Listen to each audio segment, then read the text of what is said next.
Hello students, তোমাদের সকলকে স্বাগত। আজকে তোমাদের ক্লাস 7-এর রায় ও মার্টিন প্রশ্ন বিচিত্রার ভূগোলের মডেল 7 করে দেখাবো। তো চলো শুরু করা যাক। প্রশ্নটি হয়েছে Hooghly branch government school and Malda জেলা স্কুল থেকে।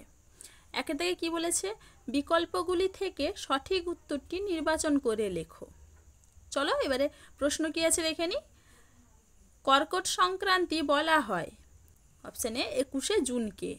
পরের প্রশ্ন কি আছে, মুক্তিবেগের পরিমাণ সেকেন্ডে অপশান ডি 11.2 কিমি।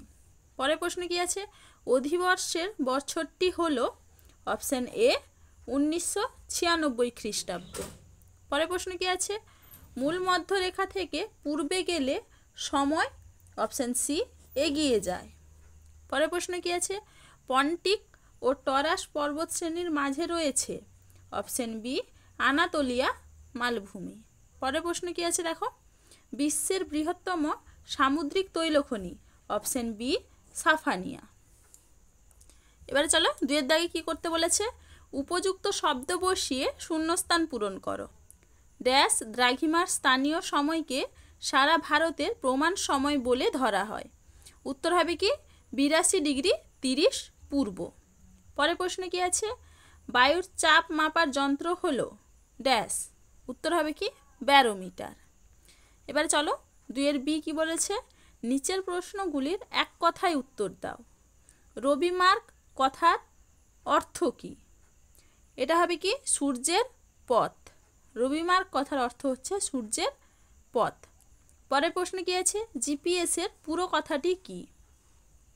এটা আমি দেখো এখানে লিখে দিইনি, আগের স্কুলগুলোতে এটা লেখা আছে, তোমরা একটু দেখে নিবে।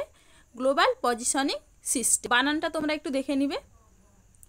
তারপরের প্রশ্ন কি আছে, অক্ষরেখার অপর নাম কি? উত্তর হবে কি সমাক্ষ রেখা। কোন শহরকে চীনের ম্যানচেস্টার বলে? সাংহাইকে। সাংহাইকে চীনের ম্যানচেস্টার বলে।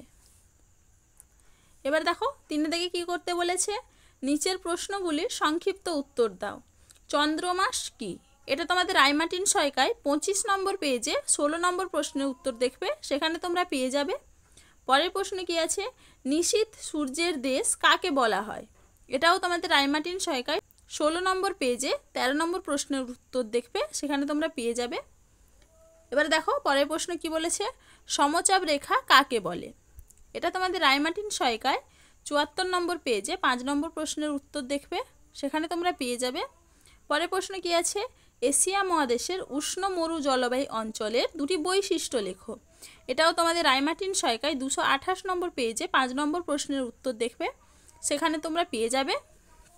তো দেখো স্টুডেন্টস, আমি এখানে প্রশ্নগুলির উত্তর কত নম্বর পেজে আছে এবং কত নম্বর প্রশ্নের উত্তর সেটা লিখে দিয়েছি, তোমরা একটু দেখে নাও।